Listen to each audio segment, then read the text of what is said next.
बेटा अब हम पढ़ने वाले हैं कंपोजिशन ऑफ फंक्शन। बेटा कंपोजिशन ऑफ फंक्शन का मतलब होता है एक से ज्यादा फंक्शंस को आपस में जोड़ देना, एक से ज्यादा प्रोसेस को आपस में जोड़ देना। ठीक है, अब बेटा जैसे एक एग्जांपल लेते हैं कि कई काम 2-3 लोगों के मिलने से होता है, 2-3 लोगों के मिलने से होता है। जैसे मानो आपको अपने घर पे दाल और चावल बनाने हैं, तो सबसे पहले तो आपको दुकान पर जाकर दाल और चावल लाने पड़ेंगे। फर्स्ट स्टेप इन्वॉल्वमेंट किसकी हुई? आपके और दुकानदार के बीच में। फिर आप लेकर अपनी मम्मी को दोगे और फिर मम्मी अपना फंक्शन करेंगी, जो उनका फंक्शन है। उस इनपुट क्या होगा? चावल और दाल का इनपुट डाल के उसका फंक्शन करके रिजल्ट निकाल के देंगे दाल और चावल। लेकिन उसको इनपुट करने के लिए एलिमेंट्स तुमने ला के दिए दुकानदार से। ठीक है, तो ये दूसरा फंक्शन हो गया। पहला फंक्शन जो तुमने दुकानदार से सामान ला के किया, दूसरा फंक्शन तुम्हारी मम्मी ने उस सामान के साथ किया और फिर तुम्हें एंड रिजल्ट मिला। अब ये कई बच्चे कमेंट करेंगे हमारे घर में तो महीने का राशन एक बारी में भर जाता है। तो एक बारी तो लाते हो ना राशन, घर में तो खेत नहीं है तुम्हारे। अब कई खेत वाले भी आ जाएंगे यहाँ पे। ठीक है, तो बीज भी जलाते होगे तुम, फंस तो वहीं जाओगे घूम फिर के। चलो बेटा आप जरा समझ गए ना? ठीक है, जरा इसको सीधा देखते हैं। इस डेफिनेशन पे बहुत ज़्यादा ध्यान मत दो क्योंकि लिखने को डेफिनेशन आती नहीं। समझा देता हूँ, डेफिनेशन पढ़ोगे अपने आप समझ में आ जाएगी। एक बात मानो कोई सबसे पहले एक ग्रुप है ए, दूसरा है बी और तीसरा है सी। मतलब बात तो अभी तक हमने सिर्फ 2 की बात की थी, 2 की बात की। 2 ग्रुप्स के बीच में काम हो रहा था, रिलेशन चल रहा था, फंक्शन हो रहा था। हाँ, ए टू बी, बी टू ए। ठीक, अब वो ऑन था कि ऑन टू था कि 1-1 था, जो भी हमने देखा वो आगे हमने देखा। अब हम बात कर रहे हैं 3 फंक्शंस की आपस में। ठीक, तो हमने देखा ये तीनों फंक्शन आपस में क्या है? जुड़े हुए भी हैं, है ना? ये तीनों फंक्शन आपस में क्या है? जुड़े हुए भी। ऐसे तो पता नहीं कितने फंक्शन दुनिया में चल रहे हैं, हम तो उनको सबको नहीं पढ़ते। 3 को एक साथ पढ़ रहे हैं तो उसका मतलब तीनों एक दूसरे से जुड़े हुए हैं। ठीक, अच्छा बेटा, तो मानते हैं ए और बी के बीच में एक फंक्शन है एफ और बी और सी के बीच में एक फंक्शन है जी। ठीक, तो जी ऑफ एफ मतलब फर्स्ट और सेकंड जब दोनों को कंबाइंड कर दूंगा तो इसका और इसके बीच में मतलब फर्स्ट ए और लास्ट सी के बीच में जो रिलेशन बनेगा, जो फंक्शन बनेगा, उसे हम गॉफ बोलेंगे। क्या बोलेंगे? जी ऑफ एफ, गॉफ बोलेंगे। और इसी के उल्टे को हम फॉग बोल देंगे, मतलब एफ ऑफ जी बोल देंगे। ठीक है बेटा, इसके अंदर सिर्फ हम ऐसे देखते हैं कि फर्स्ट वाला जब सेकंड से रिलेट हुआ, ठीक, और जो सेकंड वाला था जो बी था, बेटा मान लो एक दोबारा इस बात को क्लियर समझो, टाइम में सिर्फ इसलिए लगा रहा हूँ कि एक बात क्लियर हो जाए दिमाग में। ए और बी के बीच में जब कोई फंक्शन हुआ तो उसके अंदर इसका फर्स्ट एलिमेंट यहाँ रहा होगा और रिजल्ट यहाँ आया होगा। लेकिन जब हम बात जी फंक्शन की करेंगे, जी जो कि बी और सी के बीच में, अब इसके लिए सब कुछ बात बदल गई। इसके लिए जो बी है वो इसकी स्टार्टिंग है, इनपुट है, और इसका फाइनल ये है, सी है। इसका मतलब ए के लिए जो लास्ट था, ए के लिए जो रिजल्ट था, ए के लिए जो दूसरा ग्रुप था, जी के लिए, एफ के लिए जो था, जो जी के लिए वो क्या है? फर्स्ट है। क्या है? फर्स्ट है। ठीक, और पहला और थर्ड किस तरीके से आपस में रिलेटेड है वो गॉफ से निकल आता है। ठीक है, गॉफ से निकल आता है। ठीक, एक जरा मस्त एग्जांपल कर लेते हैं। बात थोड़ी बहुत जो रह गई है ना वो भी खत्म हो जाएगी। या नहीं समझ में आया तो पूरी खत्म। मानो एक फंक्शन है एफ, शुरुआत में फंक्शन क्या दे रखा है? ये ग्रुप, ये ग्रुप, ये ग्रुप, और इन दोनों के बीच में एक फंक्शन दे रखा है। ठीक, ये उसके एलिमेंट दे रखे हैं बीच में, ये फंक्शन दे रखा है। अब जी दे रखा है, जी के अंदर अब ये खुद देखो, जो एफ का फर्स्ट था और ये लास्ट था, जो इनपुट था, जो आउटपुट था, ये खुद देखो, जो इसका आउटपुट है अब वो इसका क्या है? हाँ, इसका फर्स्ट हो गया। ठीक, ये रिलेशन वो चित्र वाला समझ में आ गया होगा। अब निकल कर ये आया। अब फंक्शन हुआ क्या ये भी दिखा दिया, रिलेशंस बने क्या ये भी दिखा दिए कि जब एफ में 1 लिया तो आंसर 2 आया, 3 लिया तो 5 आया और 4 लिया तो 1 आया। ऐसे ही बेटा बात करें एफ की तो 1 लिया तो सॉरी जी की बात करें, जी की तो 1 लिया तो आया 3, 2 लिया तो आया 3 और 5 लिया तो आया 1। ठीक, इसका एक चित्र बना लेते हैं। जब तक चित्र बनाओगे नहीं तब तक बात दिमाग में क्या होगी? क्लियर नहीं होगी। क्लियर कर लेते हैं बात को जरा। देखो, फर्स्ट एलिमेंट बना लिया हमने, यहाँ से देख के बना लिया। ठीक, ये रही फर्स्ट। सेकंड बीच में बना लिया, सेकंड बेटा जो इसका सेकंड है वो इसका फर्स्ट है तो बीच में आ गया। और यहाँ पर लास्ट वाला जो फाइनल निकला तो ये एफ और जी। पहले एफ में देखते हैं। 1 डाला तो 2 आया, 3 डाला तो 5 आया, 4 डाला तो 1 आया। अब जी के केस में 1 डाला तो 3 आया, 2 डाला तो 3 आया, 5 डाला तो 1 आया। ठीक है, अब जरा इसको नीचे समझते हैं। अब जरा इसका बना लेते हैं gof, g of f x बना लेते हैं, जी ऑफ एक्स। और जी ऑफ एक्स का मतलब है एफ एक्स, फंक्शन, जो फंक्शन हुआ उसका गॉफ मतलब रिलेशन। ठीक है, तो मतलब relation of g and f, दो तो फंक्शन में, एक जी और एक एफ, तो जी और एफ के बीच में क्या रिलेशन है, क्या रिलेशन है इनके बीच में, लास्ट के और फर्स्ट में, ये गॉफ है। तो जरा गॉफ को देखते हैं। ठीक, अब आप बोलोगे भैया यहाँ से यहाँ क्यों नहीं देखते, क्योंकि बेटा आपकी गाड़ी यहाँ से यहाँ नहीं चल रही, आपकी गाड़ी यहाँ से यहाँ चलेगी। अब क्यों, यहाँ से यहाँ तो आप पहुँच चुके ना, पहले स्टेशन से चले दूसरे पे, दूसरे से चले तीसरे पे, और अब क्या तीसरे स्टेशन और फर्स्ट स्टेशन के बीच में आपको रिलेशन बतानी है, तो ऐसी तो चलेगी आपकी गाड़ी उल्टी, है ना। ठीक है, इसलिए गॉफ है, इसलिए जी ऑफ एफ एक्स है। और इसको जब ऐसे देखोगे तो वो फॉग होगा। ठीक है, अगला देखो, और अगर तुमको इसे समझ में आ जाए तो फिर क्या होगा, फिर टीचर के सामने तुम्हारा खौफ होगा। देखो अब तो जी ऑफ एफ एक्स देखो, तो जी ऑफ एफ एक्स मतलब फर्स्ट इनपुट देखो, एफ एक्स के पे आपने क्या डाला, 1। जब 1 डाला तो आपका जी फंक्शन क्या आया, 2 आया, क्या आया और जब यहाँ पर 2 आया और जब 2 इनपुट रखा तो आंसर 3 आया। ऐसे ही जब जी 3 रखा तो बेटा आउटपुट 5 आया, और जब 5 रखा तो फाइनली मेरा 1 आया। बेटा 5 से 1 आया ना, 5 से 1 है ना। अगला जब 4 रखा तो 1 आया, और जब 1 था तो मेरा क्या आया था, 1 से 3 आया था। तो मेरा गॉफ बना क्या, मैं बात करता हूँ फिर शुरू की यहाँ की, तो बिना बना जब 1 रखा तो फाइनली आया क्या, इस यहाँ तो उसको भूल जाओ क्योंकि बीच वाले की बात तो करनी है, फाइनल शुरू की बात कर रहे हैं। तो जैसे 1 रखा तो उसका फाइनल रिलेशन क्या बना, इस वाले ग्रुप का इससे रिलेशन बना क्या, तो जब 1 डाला तो बेटा एंड में घूम फिर के 3 आया, और 3 डाला तो घूम फिर के 1, और 4 डाला तो घूम फिर के 3 आया। तो ये आपका क्या बन गया, गॉफ फाइंड आउट हो गया। बात समझ में आ गई, कोई दिक्कत नहीं। अब कोई आपसे फॉग निकालने को बोल दे तो आप क्या करोगे, एफ ऑफ जी, यहाँ एफ एक्स रख दोगे, अब यहाँ वाला डालोगे तो यहाँ वाला देखना, और ये ऐसे उल्टा कर देना आप इसको। ठीक है, ऐसे गॉफ ही ज़्यादातर पूछा जाता है। समझ में आया, चलो बेटा कॉम्पोजिशन ऑफ फंक्शन में कुछ इंपॉर्टेंट पॉइंट्स हैं, वो जरा समझ लो। अगर बेटा कोई फंक्शन a to b है ना, और next function b to c, 3 के बीच में होता है ना, a और b to c के बीच में हो रहा है, अगर 1 1 है, क्या है 1 1 फंक्शन है, तो आपका गॉफ भी 1 1 ही निकलेगा। क्या 1 1 ही निकलेगा। अगला, अगर a to b फंक्शन और b to c, पहले को f नाम दिया, दूसरे को g नाम दे दिया फंक्शन को, अगर on to है तो मेरा गॉफ on to निकलेगा, क्या on to निकलेगा। ठीक, अब इसी का उल्टा देख लो, अगर सीधा आपको कोई गॉफ बोल दे कि गॉफ 1 1 है, तो ये हमको क्या बताता है कि हमारा एफ एन जी भी 1 1 होगा। बात समझ में आ गई, ठीक है।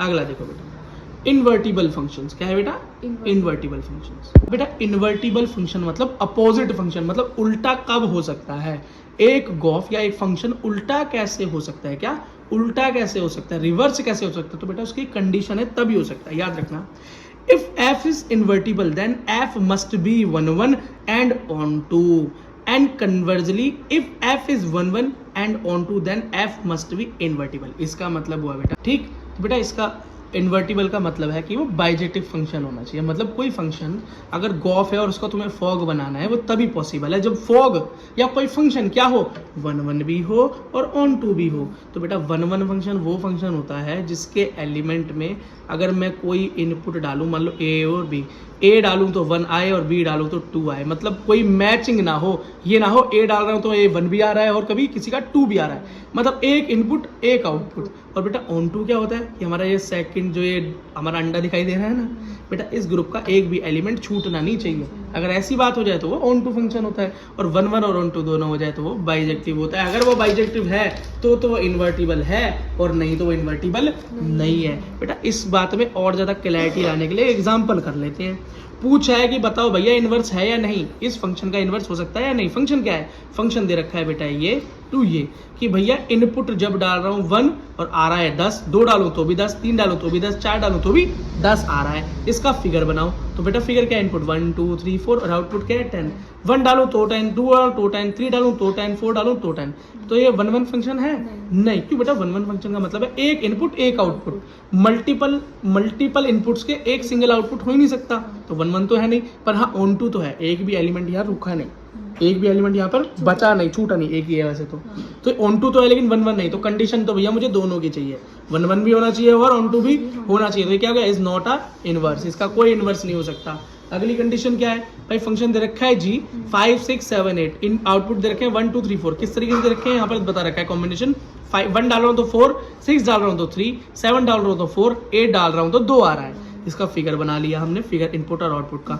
5 पे क्या आ रहा है, 5 पे आ रहा है मेरा 4, 6 पे आ रहा है मेरा 3, 7 पे क्या आ रहा है मेरा 4, 8 पे आ रहा है मेरा 2। एक बात देखो, एक आउटपुट डाल रहा हूँ, 2 बार सेम इनपुट आ रहा है, 5 पे भी 4 आ रहा है, 7 पे भी 4 आ रहा है, तो मेरा 1 1 तो नहीं है ये। और ऑन टू की बात करूं तो यहाँ पे 1 छूट गया, 1 किसी का भी आउटपुट नहीं आ रहा, तो ये तो मेरा ऑन टू भी नहीं है, तो ये तो वैसे भी इनवर्स हो ही नहीं सकता, गलती से भी नहीं हो पाएगा। अगला एक क्वेश्चन देखते हैं। फंक्शन बेटा एक फंक्शन क्या रखा है h, 2 3 4 5 इनपुट आउटपुट 7 9 11 13। बेटा जब मैंने 2 डाला तो 7 आया, 3 डाला तो 9 आया, 4 डाला तो 11 आया, 5 डाला तो 13 आया। चेक करो तो बेटा 2 डालने पे 7 आ रहा है, 3 डालने पे 9 आ रहा है, और 4 डालने पे 11, 5 डालने पे 3 आ रहा है। 1 1 भी है क्योंकि बेटा सेम इनपुट का सेम आउटपुट नहीं आ रहा, और ऑन टू भी है, एक भी एलिमेंट यहाँ पे बचा नहीं है, तो यस इट इज इनवर्सिबल। इनवर्सिबल बेटा एक जरा कंपोजिशन ऑफ फंक्शन की इंपॉर्टेंट थ्योरम देख लो, एक मेन चीज देख लो, कुछ भी नहीं है, बहुत आराम से समझ सकते बेटा। देखो ये बोल रहा है अगर कोई फंक्शन है x to y, मान लो पहला एक ग्रुप है x, दूसरा है y, तीसरा अंडा है z, 3 अंडे हैं, एक बेले के बीच में जो फंक्शन है वो क्या है f, दूसरे के बीच में जो है वो g। ठीक, ये बोल रहा है अगर कोई फंक्शन हो रहा है, वन फंक्शन इस तरीके से होगा, इस तरीके से होगा कि चौथा एलिमेंट भी है, यहाँ पे क्या है चौथा एलिमेंट भी है, आ गया जी, आ जाओ कोई बात नहीं। तो हमें पता है एक्स वाई, और माना तो कौन सा है लास्ट क्या है जेड, एक्स वाई जेड इसमें मान ला, और जेड के बाद भी एक हमने लास्ट फाइनल ले लिया, तो मतलब इन दोनों के बीच में एफ फंक्शन, लास्ट दूसरे के बीच में जी फंक्शन, यहाँ तक तो मैं जानता हूँ। अब मेरा एक एक्स फंक्शन और बीच में घुस गया, क्या घुस गया, तो याद रखो कोई बात नहीं बेटा, चौथा भी आ गया तो कोई दिक्कत नहीं। तो मेरे फंक्शन के 3 फंक्शन, ये मतलब 3 फंक्शन के लिए थ्योरम है, तो ये थ्योरम कहती क्या है, कह रही है, प्लॉट तो समझ में आ गया ना आपको।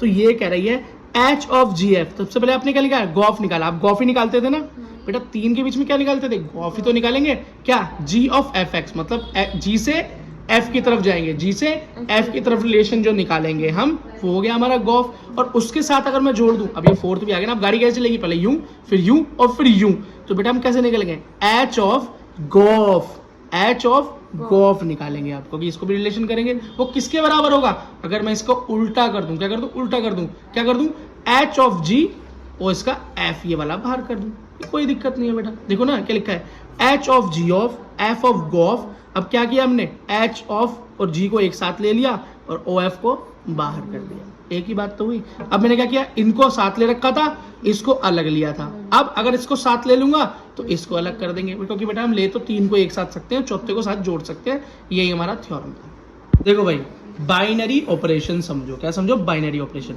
बेटा बाई का मतलब 2, क्या 2, और ऑपरेशन मतलब, ऑपरेशन का मतलब होता है प्लस माइनस, है ना, मल्टीप्लाई डिवाइड, यही हो सकता है मैथ के अंदर ऑपरेशन। डरना मत, यहाँ पर सर्जरी नहीं होती, कोई पेट वेट नहीं खोलता मैथ वाला आदमी। ऑपरेशन का मतलब यही है इसका। बाइनरी का मतलब किन्हीं भी 2 एलिमेंट्स के बीच में, किसी 2 एलिमेंट्स के बीच में। अभी तक हम क्या समझ रहे थे, अभी तक कह रहे थे 2 फंक्शन के बीच में ये रिलेशन है, ये पूरा का पूरा इनपुट इतने सारे एलिमेंट, ये इतने सारे एलिमेंट, ठीक है।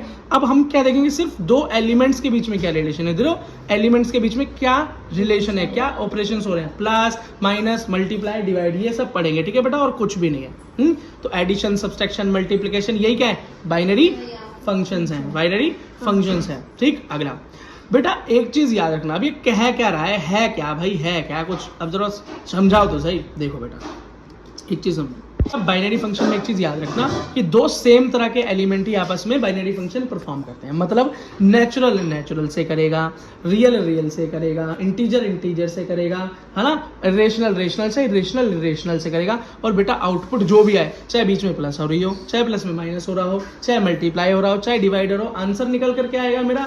नेचुरल नंबर्स के बीच में बाइनरी फंक्शन हो रहा है तो नेचुरल ही निकल के आएगा, नेचुरल नंबर के बीच में या रियल नंबर के बीच में मल्टीप्लिकेशन हो रहा है तो आंसर मेरा रियल नंबर ही निकल कर आएगा।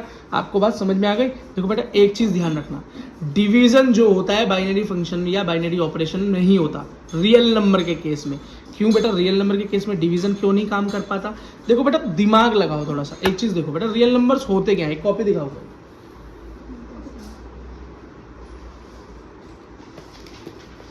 नेवर गिव योर नोटबुक, इस पे लिखा ना सामने। देखो बेटा समझो रियल नंबर होते क्या है बेटा, रियल नंबर ऑल नंबर होते हैं। क्या होते हैं? रियल नंबर, ऑल नंबर होते हैं। लेकिन बेटा कई बार हमारे पास इस तरह के नंबर्स भी आ जाते हैं। तो थोड़े से बाइनरी फंक्शंस देखो बाइनरी फंक्शंस देखो बेटा, ए स्टार बी। अब ये स्टार क्या है भैया? स्टार बेटा बाइनरी नहीं मल्टीप्लाई, तो मैं मल्टीप्लाई बनाता ना बेटा। बाइनरी फंक्शन को स्टार से रिप्रेजेंट करते हैं, क्यों? क्योंकि बेटा इस स्टार की जगह पे प्लस भी हो सकता है, माइनस भी हो सकता है, डिवाइड भी हो सकता है, तो इसलिए एक स्टार का साइन बना दिया यहाँ पे, ठीक है। आप चाहे बेटा स्टार ऐसे बना लेना, पर ऐसे बनाओगे तो वही है, इंपॉर्टेंट सा नजर आएगा। तो ये वाला स्टार बना दो, प्लस बना के इस तरह से बना देना, स्टार हो जाएगा। अगर ये बेटा हमने बाइनरी फंक्शन कैसे ले लिया? प्लस का फंक्शन ले लिया। कैसा? प्लस का फंक्शन ले लिया, जिसके अंदर ए और बी क्या है? Is a part of real number. क्या बेटा? Real number. तो बेटा ये देख बाइनरी फंक्शन है आराम से। क्यों बेटा? अगर रियल नंबर्स और रियल नंबर को आपस में प्लस करोगे तो आंसर मेरा रियल नंबर आ जाएगा।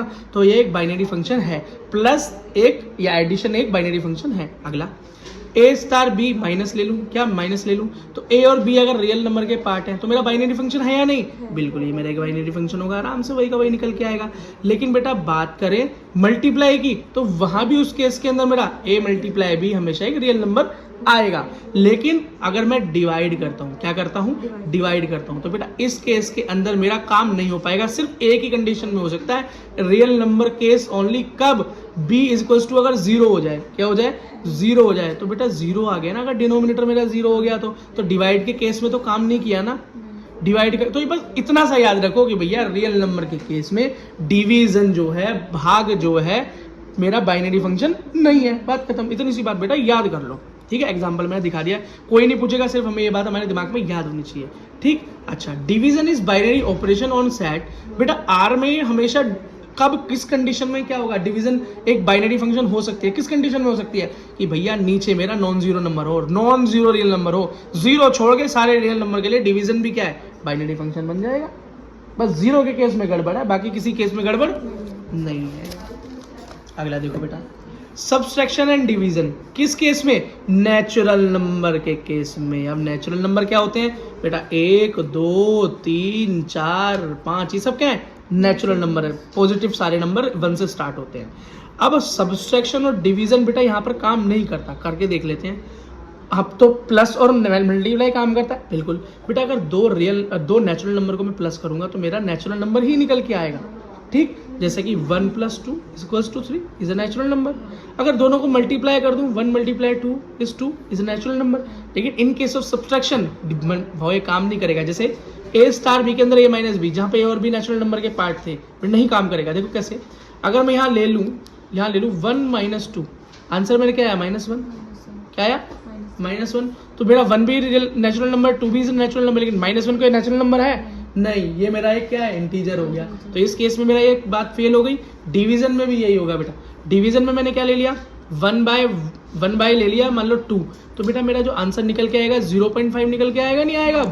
तो जो 0.5 मेरा आंसर आया बेटा, 0 से डाउन आया, मतलब ये नेचुरल नंबर तो नहीं है। दो नेचुरल नंबर को डिवाइड करने पे हर बार नेचुरल नंबर है, तो सही नहीं है। तो subtraction and division is not the binary operation of natural number in case of natural number. I think तुम्हें ये बात समझ में आ गई होगी, ठीक।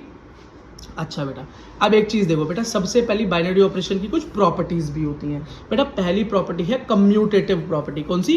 Commutative property. जैसे कि मानो दो नंबर के बीच में कोई बाइनरी ऑपरेशन लग रहा है, ठीक। ए और बी और ए, ये दोनों आपस में सेम होंगे, बराबर होंगे। थोड़ा समझ लेते हैं, रियल नंबर का केस ले रहा हूं यहाँ पे और समझते हैं बेटा।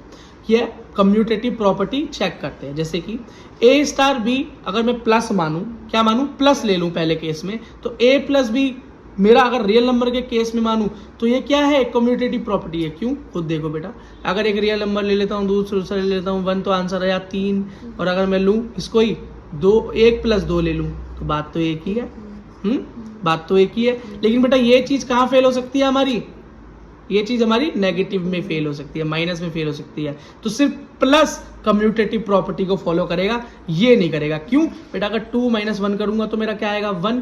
लेकिन 1 - 2 करूंगा तो 1 नहीं आएगा, -1 आएगा। तो इस केस में ये बराबर नहीं होगा। तो कम्यूटेटिव प्रॉपर्टी को किसने फॉलो किया? एडिशन ने, लेकिन सब्ट्रैक्शन ने नहीं किया। इसी तरीके से बेटा मल्टीप्लिकेशन क्या करेगा? उसको फॉलो करेगा, लेकिन डिवीजन उसे फॉलो नहीं करेगा। जैसे मान लो 2/4 की डिवीजन की, तो क्या आंसर आया? 1/2। और इसी को मैं फिर उल्टा करूंगा, उल्टा होना चाहिए उस केस के हिसाब से, 4/2। तो ये क्या आया? 2/1, जो कि आपस में बराबर नहीं है। तो बेटा डिवीजन एंड सब्ट्रैक्शन ज्यादातर केसेस में धोखा दे जाते हैं और यहाँ भी धोखा दे गए। समझ में आ गया? बेटा नेक्स्ट प्रॉपर्टी है एसोसिएटिव प्रॉपर्टी। कैसी?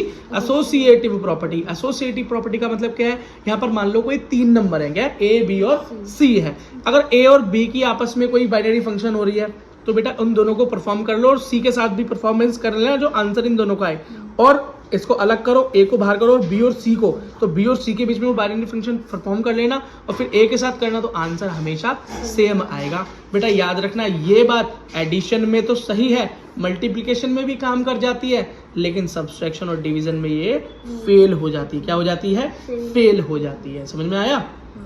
ठीक है बेटा, है आइडेंटिटी एलिमेंट। ठीक, ये आइडेंटिटी एलिमेंट है क्या भैया? ये आइडेंटिटी एलिमेंट कोई भी एक ऐसा नंबर है जो किसी भी नंबर के साथ, जैसे रियल नंबर के साथ, नेचुरल नंबर के साथ, इसका कोई बाइनरी ऑपरेशन हो जाए। जैसे ऑपरेशन का मतलब प्लस हो जाए, माइनस हो जाए, मल्टीप्लाई हो जाए, डिवाइड हो जाए, कुछ भी हो जाए, और तो कुछ होता नहीं है उसके अलावा मैथ्स में।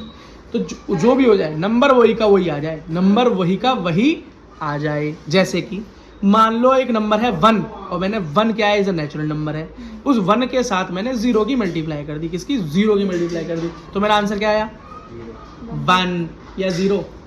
0 आया। ठीक, तो बेटा इस केस में क्या हुआ? 0 एक आइडेंटिटी एलिमेंट नहीं हुआ। क्यों? क्योंकि नेचुरल नंबर के मल्टीप्लाई करने के बाद natural number same to same आना चाहिए था वही।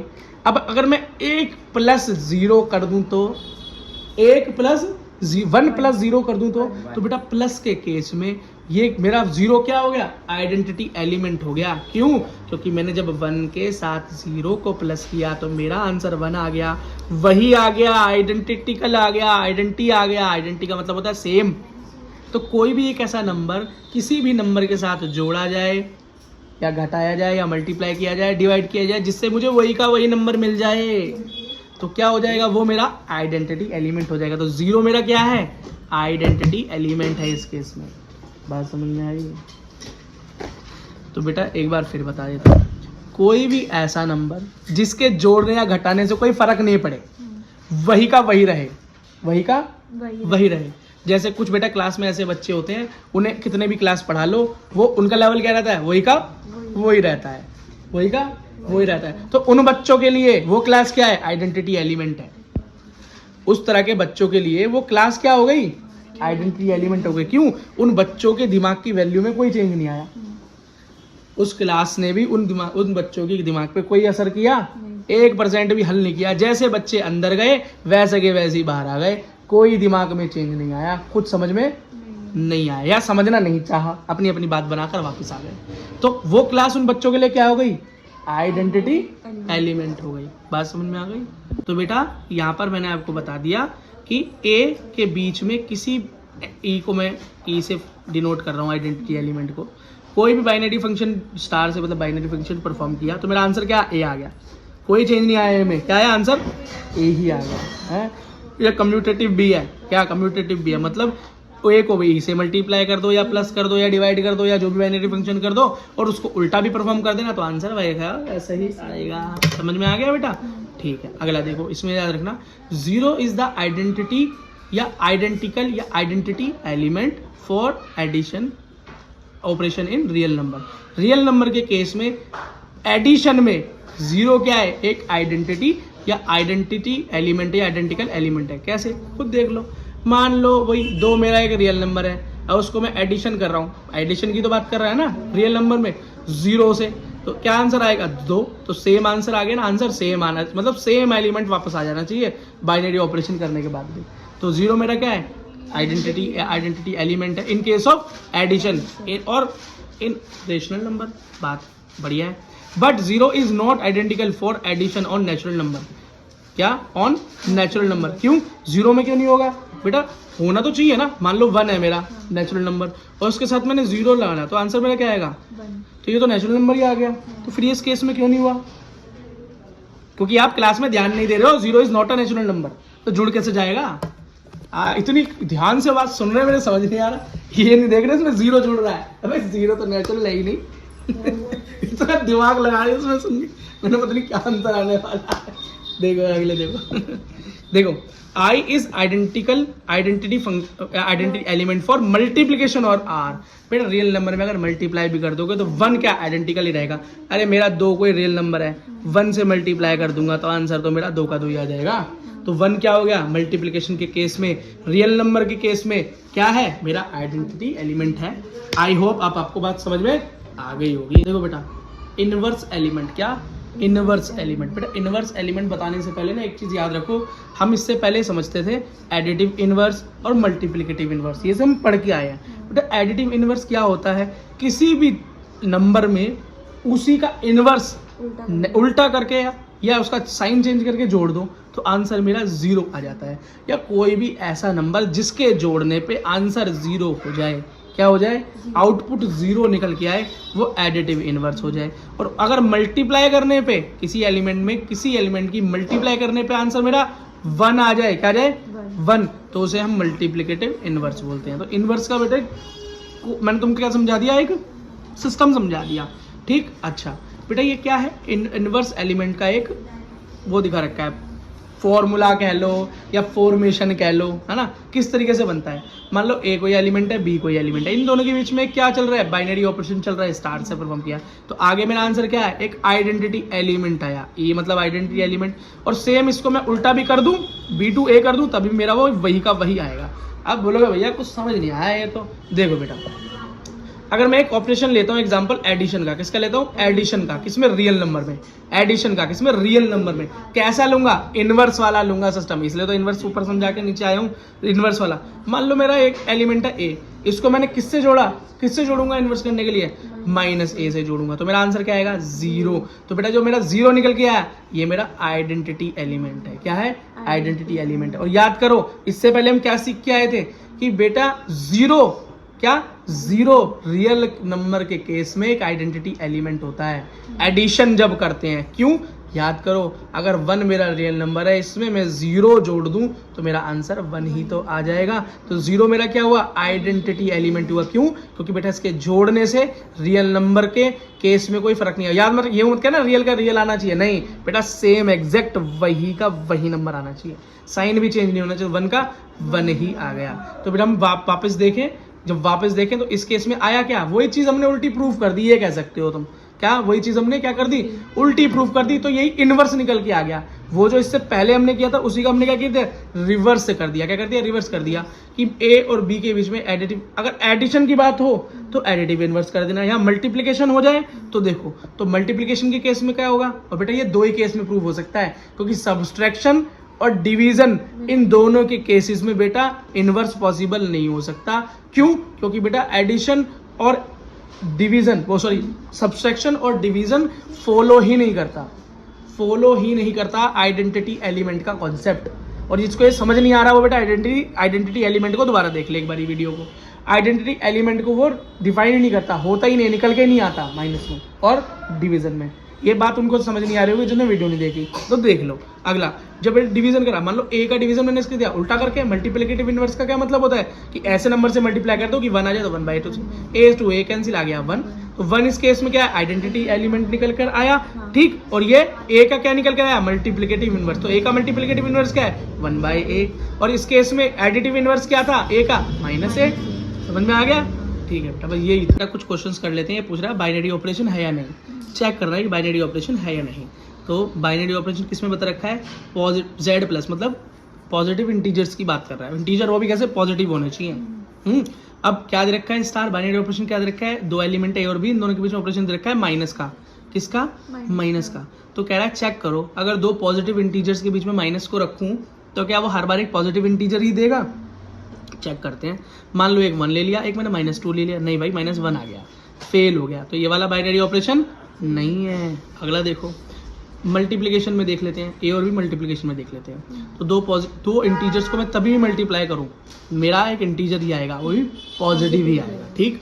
अगर मैं बात करूं किसकी बात करें, अरे यार हाँ रेशनल नंबर में, किसमें रेशनल नंबर के केस में मल्टीप्लाई के ए और बी, क्या ए और बी, ए स्क्वायर मैंने गलती से लगा दिया, ए और बी की बात करें तो बेटा याद रखना 2 रियल नंबर को मल्टीप्लाई करोगे तो हमेशा एक रियल नंबर ही आएगा। बाकी अगला क्वेश्चन देखो, डिटरमाइन बाइनरी ऑपरेशन कम्यूटेटिव और एसोसिएटिव। चेक करो कि कौन ये जो बाइनरी ऑपरेशन है कम्यूटेटिव है या एसोसिएटिव है। ठीक है बेटा, ठीक है। तो ये देखो यहाँ पे दिख रखा है, डिफाइन क्या रखा है, मेरे को पता है कम्यूटेटिव क्या होता है। कम्यूटेटिव का मतलब यहाँ पर एक फंक्शन खुद दे रखा है इसके अंदर, और चेक करना है। फंक्शन दे रखा है बाइनरी फंक्शन ए और बी, मतलब दो एलिमेंट के बीच में क्या रखा है, माइनस का फंक्शन रखा है, माइनस का। तो याद रखना बेटा कम्यूटेटिव का मतलब क्या होता है, ए माइनस बी करूं तो वो बी माइनस ए के बराबर होना चाहिए। ठीक, उल्टा कर दूं, यही कम्यूटेटिव लॉ है। प्लस होता है यहाँ प्लस होता है, माइनस होता है माइनस होता है, मल्टीप्लाई तो मल्टीप्लाई और डिवाइड तो डिवाइड। देखो बेटा अब इसमें कम्यूटेटिव चेक करना है ना। तो इसमें मैंने दो नंबर ले लेता हूँ कोई से भी, क्या दो नंबर, क्योंकि z की बात कर रहा है, इंटीजर की बात कर रहा है। दो नंबर ले लिए, तो एक ले लिया एक और दूसरा ले लिया दो, इन दोनों के बीच में फंक्शन परफॉर्म किया, तो आंसर क्या है -1। और इसको मैं उल्टा कर दूं तो भी -1 आना चाहिए, लेकिन आंसर मेरा क्या है 2 - 1 1। तो ये क्या है, सामने बराबर नहीं आया, तो ये कम्यूटेटिव नहीं है। ये बाइनरी फंक्शन जो दे रखा है कम्यूटेटिव नहीं है। अब एसोसिएटिव चेक कर लो। एसोसिएटिव क्या होता है बेटा, एक चीज मेरे को याद रखनी पड़ेगी, वो 3 के बीच में होता है। अगर ए बी और सी 3 एलिमेंट है, तो बी और सी के बीच में जो बाइनरी फंक्शन अब परफॉर्म हो रहा है वो कर लो, जो आंसर है उसको एक के साथ कर लेना, फिर ए और बी को एक साथ ले लेना और लास्ट में सी को ले लेना। ठीक, अच्छा यहाँ माइनस का फंक्शन दिया हुआ है उसने और बी के बीच में बाइनरी फंक्शन, तो यहाँ माइनस लगा दूंगा हर जगह पे।